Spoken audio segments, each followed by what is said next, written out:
Kuala Lumpur, Malaysia, one of Southeast Asia's fastest growing cities. A booming Asian tiger. But every year, Mother Nature threatens to bring it to its knees.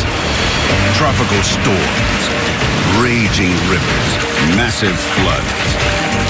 The solution is brilliant. Carve a single giant road and water tunnel right under the city itself. When rivers jump their banks, the tunnel's road decks will be able to transform into massive flood channels to carry the raging waters under the city streets, leaving the country's billion-dollar economy humming along above, high and dry. Build it wrong, and millions of dollars of property and the lives of hundreds could be at risk. It would be the first combined storm and traffic tunnel in the world, a model for other flood-prone cities. But the threats of sinkholes, massive mechanical failure, and fire will haunt the builders of Malaysia's smart tunnel from day one.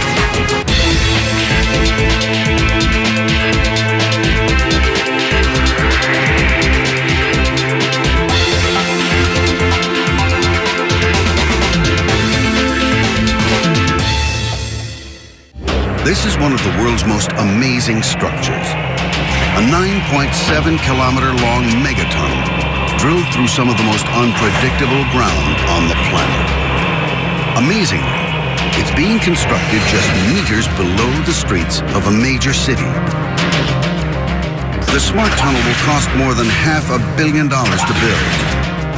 It will take over 4 years to finish, and the project's giant tunneling machines will grind through enough earth to fill up over 500 Olympic-sized swimming pools.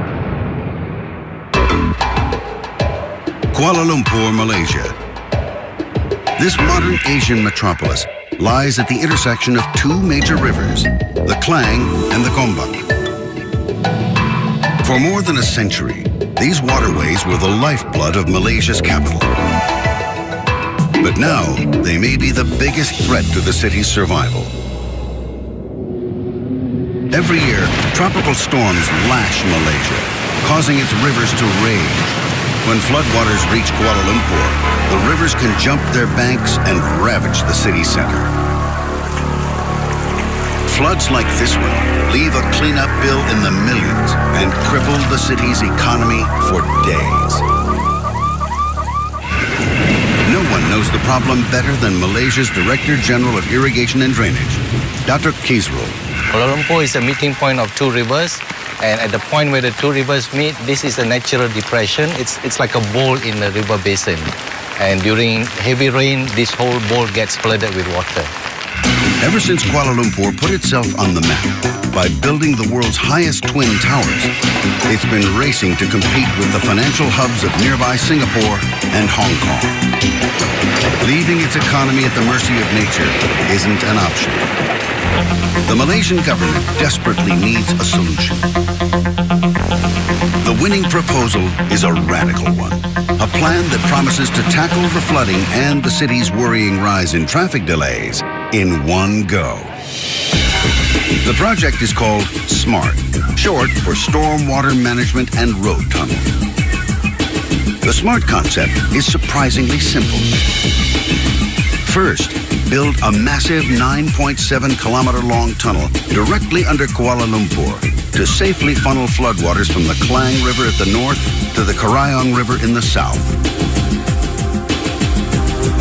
Then, insert a 3-kilometer-long double-level toll roadway to help solve the city's traffic problems. Commuters can travel on the road decks while water flows below in a sealed flood channel. But that's not all. What makes the SMART design truly unique is a feature that would arm the city against a worst-case scenario. If a giant river surge is headed toward Kuala Lumpur, the two road decks could be evacuated and serve as additional flood channels to carry the raging waters underneath the city and spare the country's billion-dollar economy above. It would be the first tunnel of its kind in the world. But building this megastructure just 20 meters below the streets of this major city is a monumental challenge. The ground under Kuala Lumpur is a tunnel engineer's nightmare, full of karstic limestone that can collapse and suck down buildings and even people above without warning. The SMART plan is approved, but can Malaysia actually build it and finish the work in time for the next giant storm?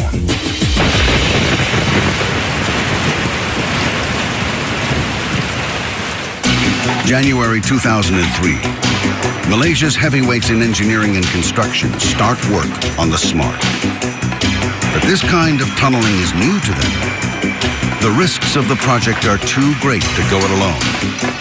The solution is to bring on veteran Hungarian tunneler Gus Klados. Gus knows that the stakes are high, and in tunneling, anything can happen. I started to work on tunneling sites in summer holidays, and I fell in love with the thing because it's interesting. It's always different. Nothing is ever the same again. A tunnel warrior, Gus has worked on some of the biggest underground projects in the world, including the Channel Tunnel linking Britain and France. I worked on the Channel Tunnel, but the SMART Tunnel is much more challenging. To start, most of his crew have no tunneling experience. We only had a core of people, professional people who had the experience, and we had to recruit people from the region, from Malaysia and from Philippines and wherever, from the near region, and we had to train everybody on the job. January 2004, the first of the 2 mega machines start to arrive. It takes 3 months to assemble at the project staging zone. A giant shaft, 140 meters long and almost 30 meters deep in the middle of Kuala Lumpur. To accommodate a stormwater channel and a double-level internal highway, the SMART tunnel has to be more than 13 meters wide. The fastest way to bore a hole that big is to use some of the largest tunnel boring machines, or TBMs, on Earth. The giant drills custom ordered from Germany are 71 meters in length, longer than a 747. Weighing in at 2,200 tons apiece, they're almost as heavy as a dozen jumbo jets. At the front, a 300-ton circular cutter head forged from high tensile steel will do the heavy work.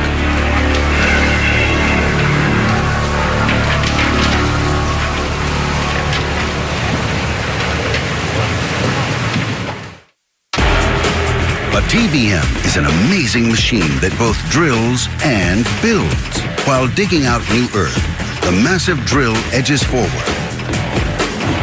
Then it throws up rings of high-grade concrete. These form the lining of the tunnel.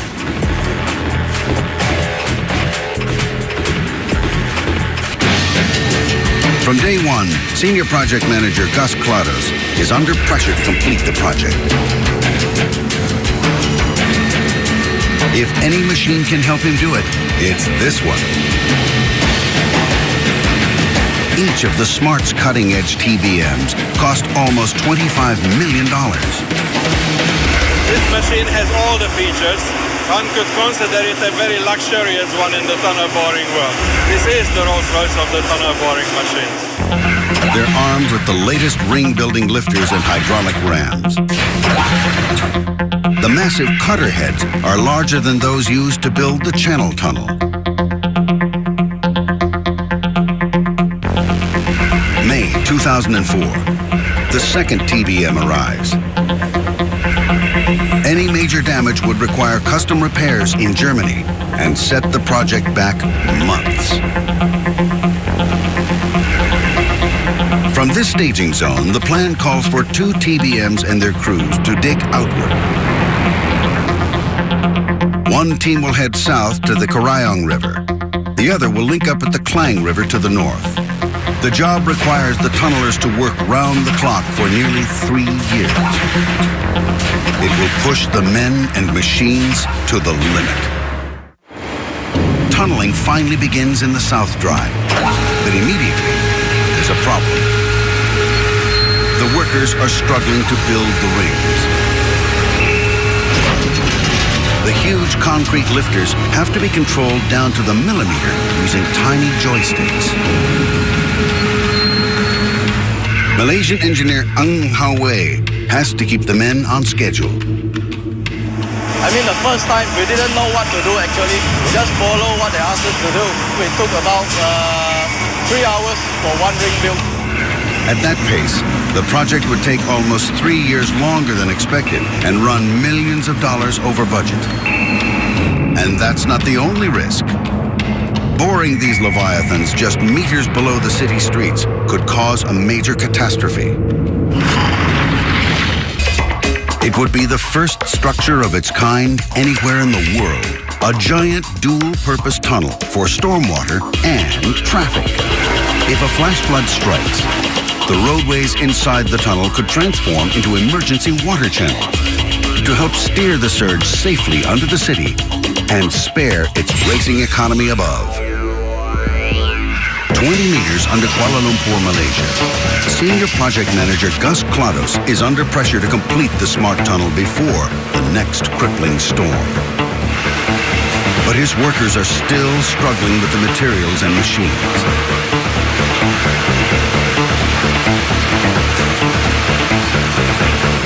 Ahead, the giant drill is already in motion, grinding steadily forward.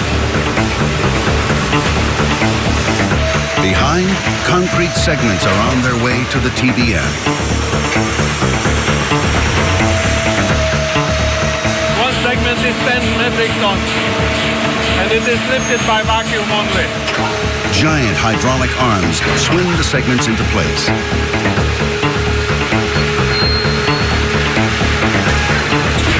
It takes 8 segments to build each ring. Just like in an arch, there's a keystone that holds everything together. Using the power of suction, the lifters raise and position each segment down to the millimeter. Make one mistake, and the tunnel lining could crack. Above ground, 2 special fabrication plants are also in full swing, building the concrete segments. Each one contains more than 300 kilograms of steel rebar. They're held together with high-grade concrete, the kind used to build bomb-proof bunkers. The tunnel lining needs to be strong enough to handle the load of a double-deck motorway and 1 billion liters of raging water.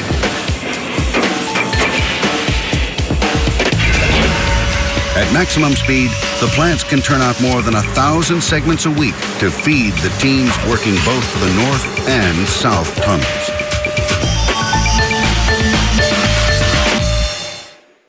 Back in the TBM, the workers have finally mastered the machines, and the Smart is on schedule. Now, it's a race to build faster and faster. We are always competing with each other for the ring build. If they build 6 rings, we have to build 7. Okay, if they build 7, we have to try for 8, of course. While speed is important to the tunnelers, the project's engineers have other worries on their minds. Kuala Lumpur lies on some of the most treacherous ground on the planet.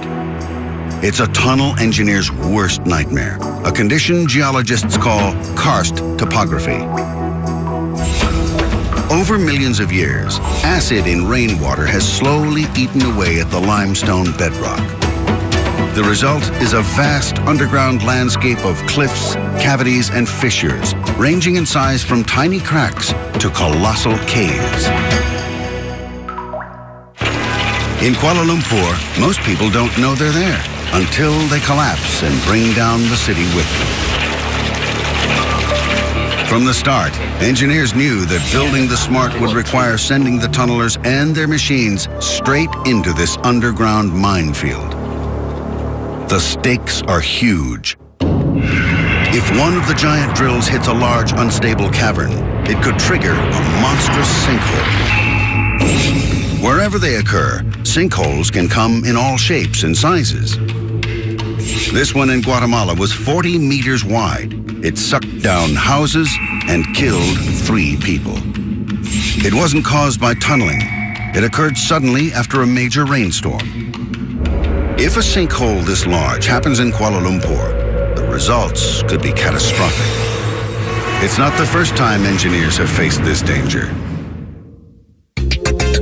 Rewind to 1992. Plans are underway to build the Petronas Twin Towers on a site in downtown Kuala Lumpur. They would be 88 stories tall, the highest twin towers in the world. Together, their concrete and steel would weigh more than 400,000 metric tons. Place that much weight on unstable ground, and the results could be disastrous. So before construction began, geologists launched a massive site survey. And luckily, they made a crucial discovery. Under the planned site was a giant limestone cliff that could have caused the towers above to sink and even collapse. The original site had to be moved 60 meters. But building the smart tunnel would be much more complicated. The Twin Towers rested on just over 18,000 square meters of ground, an area small enough to survey completely before construction started. Smart, on the other hand, has a 10-kilometer-long footprint. Its site covers almost 7 times as much ground as the Twin Towers. Surveying every single inch of this much earth isn't an option. To reduce the risk of collapse, geologists have to probe constantly ahead of the TBMs. We were probing ahead of the machine, and we were always looking for solution features which were large enough to allow the machine to drop into or tip into, because it would have stopped tunneling for months.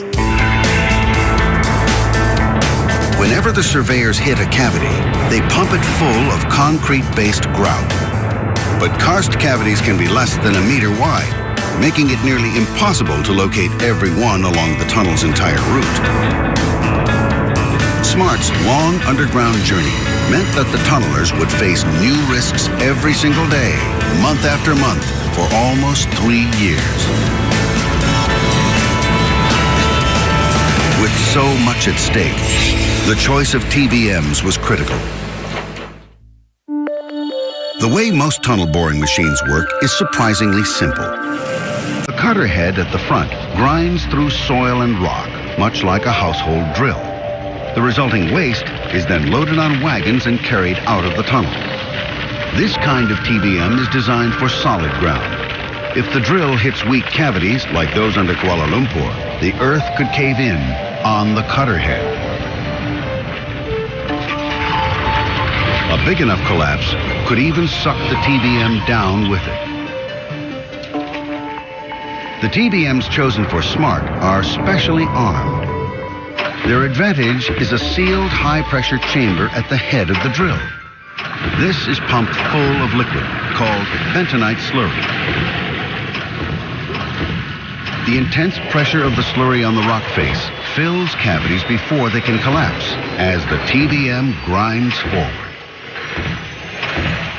The sealed pressure zone also provides a barrier between the tunnelers and the unstable ground ahead of them. At least, until something goes wrong.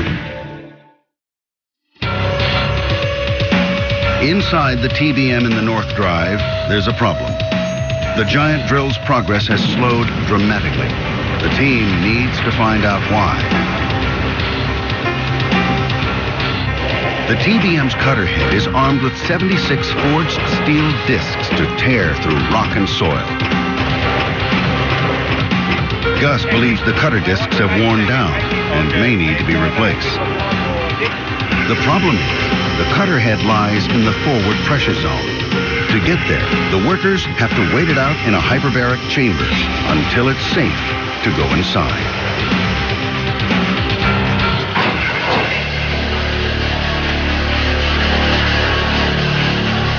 The cutter head compartment has been drained of slurry so the men can work.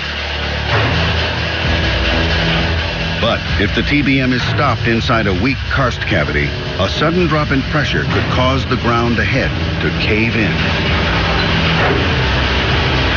First, shift engineer Hawei needs to measure the cutter disc. To access each disc, he has to rotate the giant drill. One wrong move, and the rock face could weaken.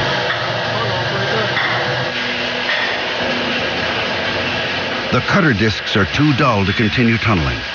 They'll have to be replaced. Inside a pressurized cutter head are some of the worst conditions a tunneler can face.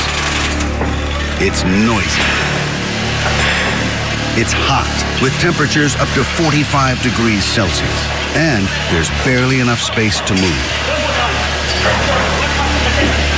Speed is critical.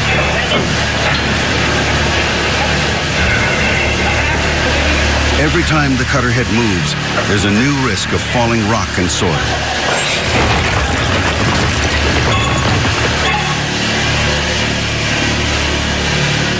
Finally, the first cutter is free.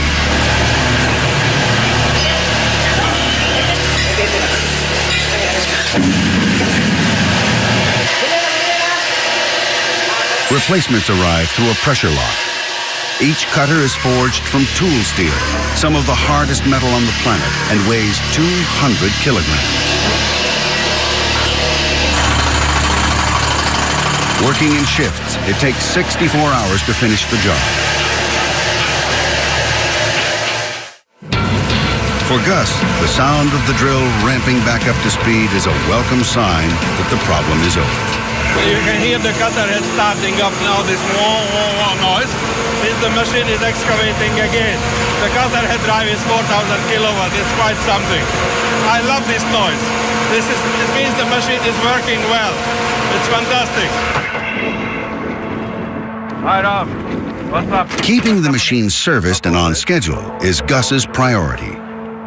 But he also has to make sure the TBM follows a precisely defined path. The ideal route for the Smart would be a straight line, but unfortunately, that wasn't an option. The reason may be surprising: local property law. In Malaysia, property owners don't just own their land, they also own everything that lies below it, all the way to the core of the earth. Since the tunnel's original route would send it careening into hundreds of private property plots, city officials would have to buy tunneling rights from each landowner, including one of Kuala Lumpur's most exclusive golf clubs. And that would have added millions of dollars to the project's cost. The solution was to send the giant tunnel under land already owned by the city, including streets and highways. But now, the Smart would require a series of sharp bends. Turning a 4-story high drill that's as long as a city block 20 meters underground isn't easy. An experienced tunneler, Gus knew what it would take. We tried to make the minimum curves what is possible with this size of tunnels. 250-meter radius is a very, very small curve for a size of tunnel like this. And as a consequence, we had to buy special machines to be able to negotiate this curve. A special giant bearing was installed at the front of the TBM to enable the drill head to navigate the tight turns.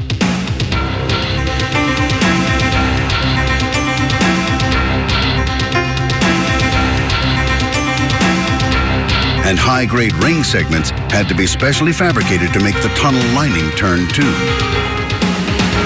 Each ring has a thick side and a thin side. If you put the thin sides back to back, you can make the tunnel turn any way you want it.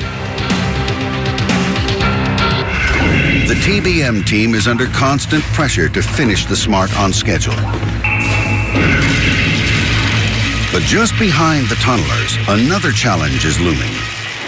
When we're building the tunnel, we don't have the access of the whole tunnel. The road deck construction is right behind us, chasing us, if I can say that. The Smart's design calls for a double-level 3-kilometer roadway to be built inside the tunnel.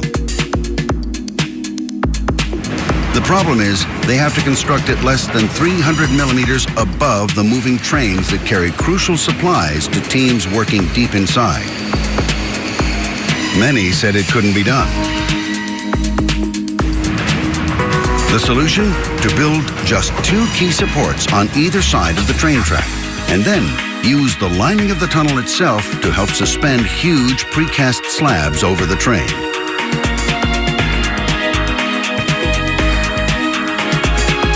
On top of these slabs, workers can pour the concrete for the road decks,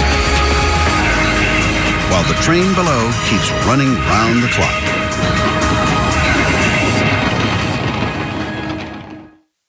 June 4th, 2005. Across town, one of the TBM teams is reaching a critical project milestone, breakthrough in the South Tunnel.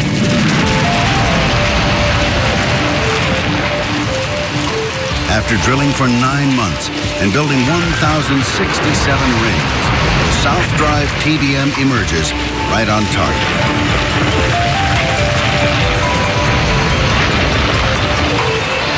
But risks to the project continue, including what no tunnel operator ever wants to see.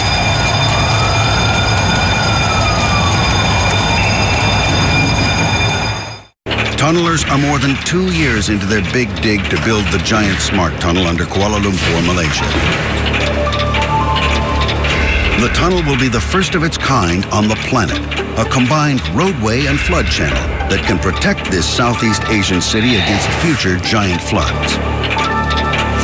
Critical repairs to the tunnel boring machine in the North Drive brought tunneling to a halt.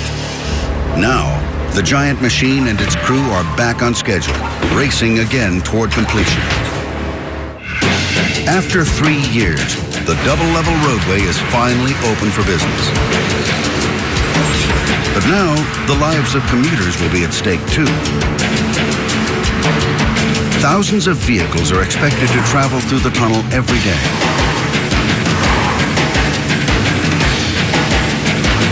In just seconds, a single driver could trigger a major accident.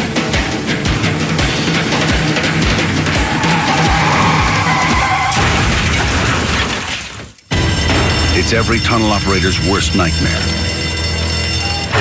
A horrific scene like this one. It happened in the Alps, right on the border of Italy and France. It's March 1999. Deep inside the Mont Blanc tunnel, a truck carrying margarine has caught on fire and triggered a raging inferno. Cars and passengers already inside have no way to escape.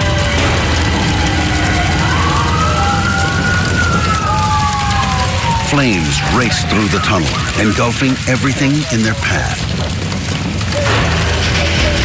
Firemen are blasted with a wave of poisonous gases and temperatures that reach 1,000 degrees Celsius.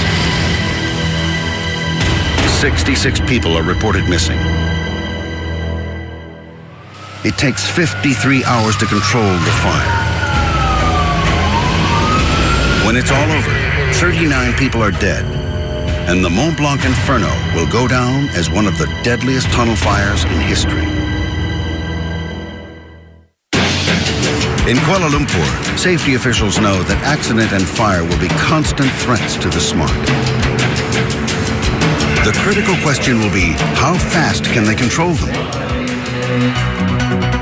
From the start, safety has been a key focus of the Smart Tunnel's design. Every kilometer, teams have dug out ventilation shafts and escape routes leading to the city streets above. Every 250 meters, passages connect both road decks. Dozens of closed-circuit TV cameras monitor every inch of the roadways for the first signs of trouble. Waterproof safety lights had to be designed to withstand the force of raging floodwater. At the center of it all, a state-of-the-art control room. Smart's safety team has also been trained for a worst-case scenario. And on April 5th, 2007, that's exactly what happened. Inside the smart tunnel's top road deck, two cars have collided and flipped. In both, injured passengers. Flames start to engulf the vehicles. The control room spots the fire. The passengers are trapped.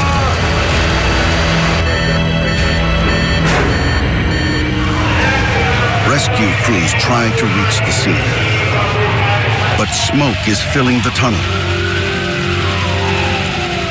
An alarm notifies the control room that air quality is dropping fast.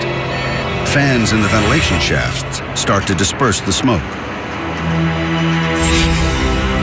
Medics finally reach the injured drivers. Firefighters start to douse the flames.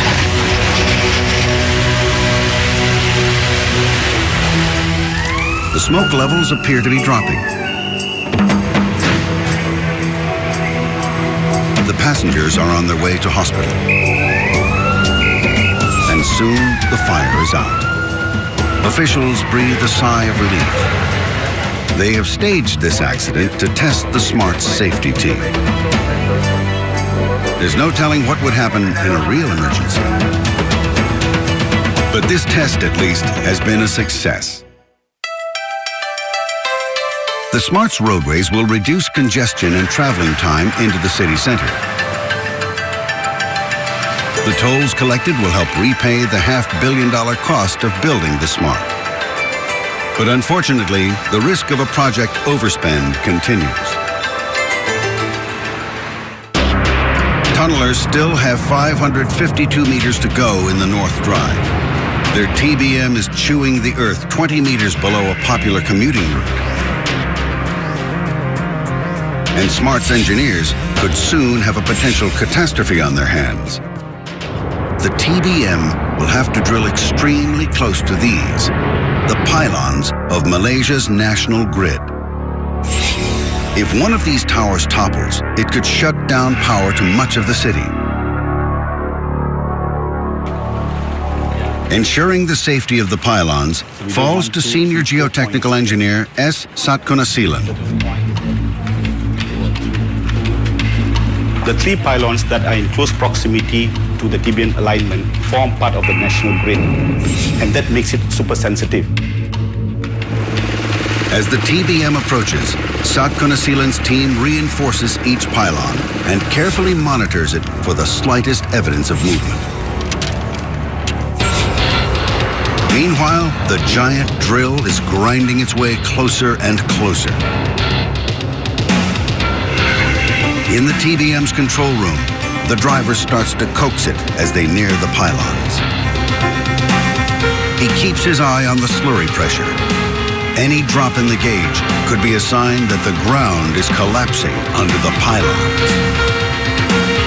It takes 4 days of carefully waiting and watching. Finally, the TBM is past the danger zone. This risk to the national grid is over for now. The North TBM continues to grind its way forward.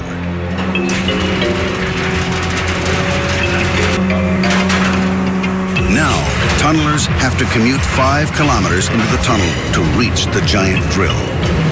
The further in they go, the hotter it gets. Giant fans pump cool air into ventilation ducts that stretch all the way to the TBM. The tunnel is like a giant artery, feeding the men and machines inside with vital supplies, power, and a steady stream of concrete segments for the tunnel lining. But when it comes to boring, the most crucial material of all is bentonite slurry. The thick gray liquid plays 3 critical roles. It keeps pressure on the rock face to avert sinkholes, provides a protective coating to the giant drill as it grinds forward, and carries the mined waste material back out of the tunnel. Above ground, an enormous slurry plant is working around the clock. Inside, huge machines process and clean the slurry coming from the TBM. The mined rock and soil is separated and sent on to other construction sites. The clean recycled slurry is then piped back underground to the TBM to start its journey all over again. Giant pumps keep the slurry moving round the clock. This is the P2 slurry pump. It's on the machine. You can see the stones bouncing around in the pipe. This is the heart of the machine other than the cutter head. The pipes and pumps move enough slurry in and out of the tunnel to fill up more than 600 Olympic-sized swimming pools a month. Any break in the supply chain and the entire project can come to an expensive and messy standstill. March 2007. The TBM and its crew is just days away from their prize, breakthrough point at the tunnel's northern end. 19 more rings to go! But what happens next comes without warning. A huge drop in pressure on the slurry pipe feeding the TBM. Suddenly, hundreds of liters of thick slurry are flooding the tunnel. The slurry shorts a key electric cable. The TBM grinds to a halt. Now, the tunnelers are 5 kilometers inside the North Drive in almost pitch darkness. They need to find the problem and fix it fast. The only choice is to wade through the thick liquid and search for the leak by hand.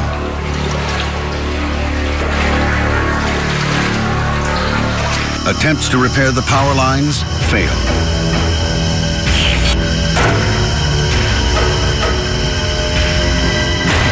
The clock is ticking.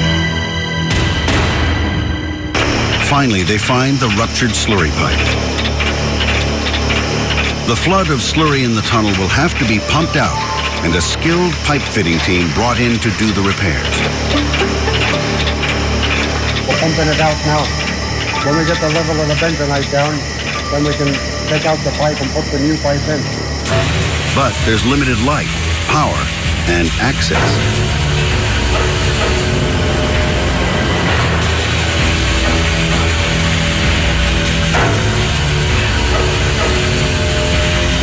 It takes the teams 3 days to fix the leak and clean up the mess. The slurry system is finally back on track, but there's still a risk for more trouble ahead.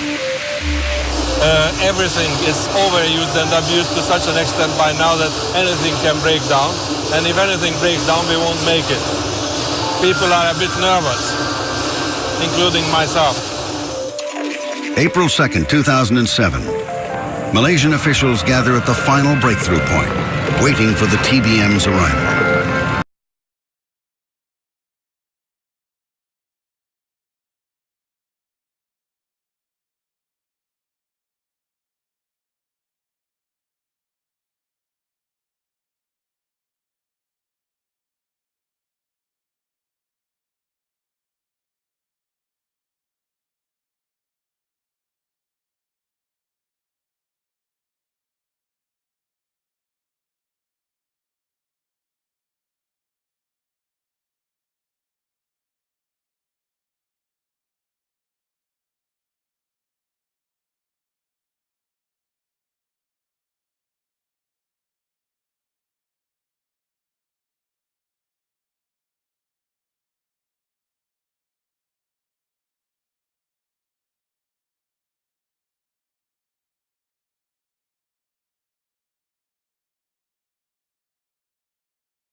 Feeling beyond words. I think everybody feels the same after a few years of hard work. Finally, we break through, and of course, there are more works coming. But it's a day that we should celebrate now. Yes.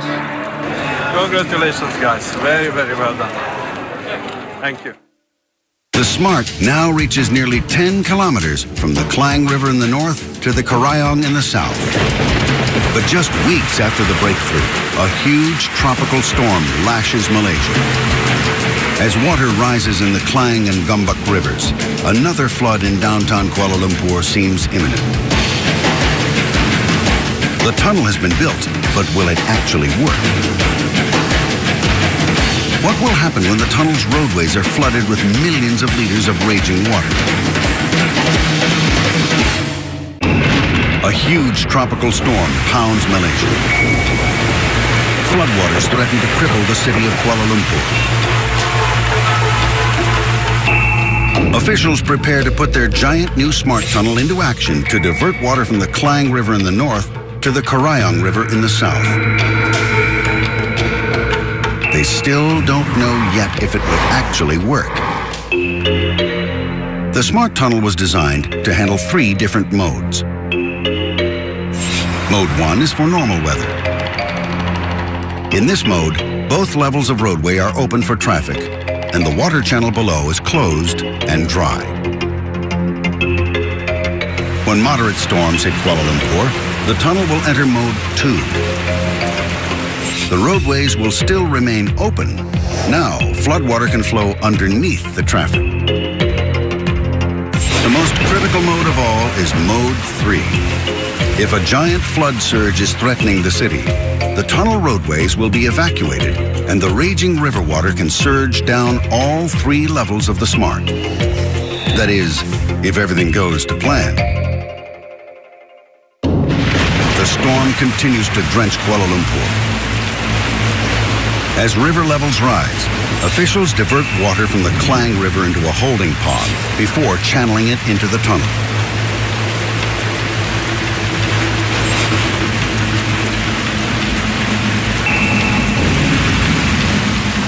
Soon, floodwater is flowing under the road decks. As the hours pass, the river continues to rise.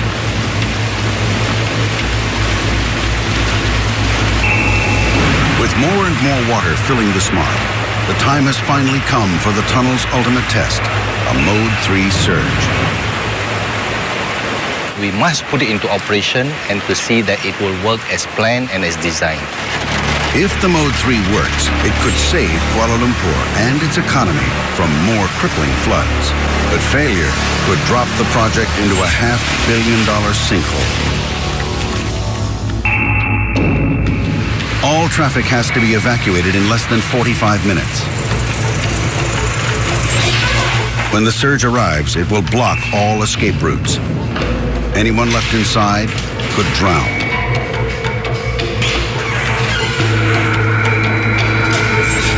$350mm thick doors seal off the road decks from the emergency exits and cross passages.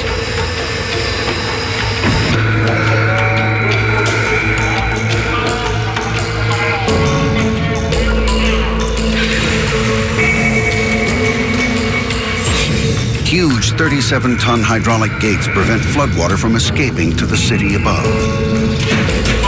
With the roadways cleared and sealed, it's time to unleash the surge. Stand by. Now, with the tunnel evacuated, the surge should flood the road decks. CCTV cameras are the safety team's only eyes inside the tunnel. They watch anxiously, waiting for the water's arrival.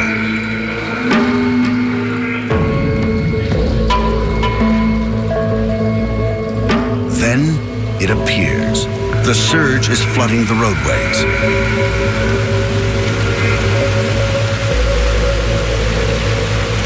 A billion liters of floodwater are now racing down the SMART.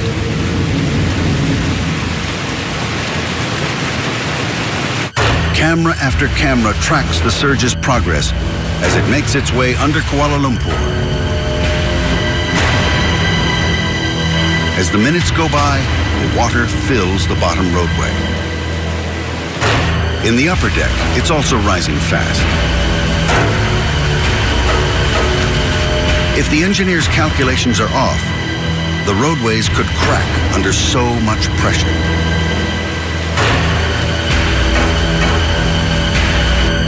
So far, everything seems okay.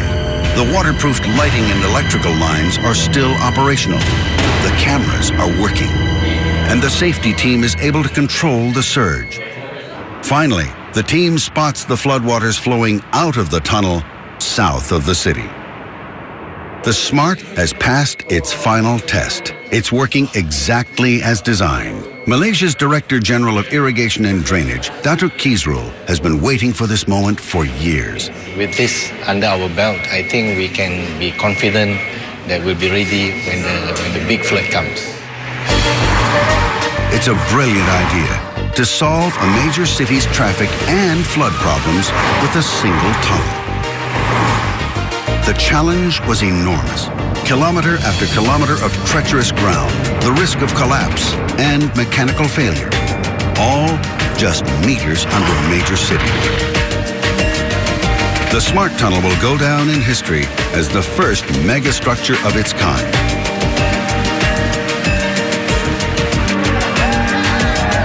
An achievement that the men who built it will never forget. Nothing can stop tropical storms from lashing Malaysia. But now, Kuala Lumpur's location at the confluence of two major rivers may no longer be a threat to its growth. The SMART tunnel is one of the modern world's most amazing structures, able to transform scenes like these into distant memories. The next time Mother Nature unleashes its fury on Southeast Asia, it'll be business as usual in Malaysia's booming capital.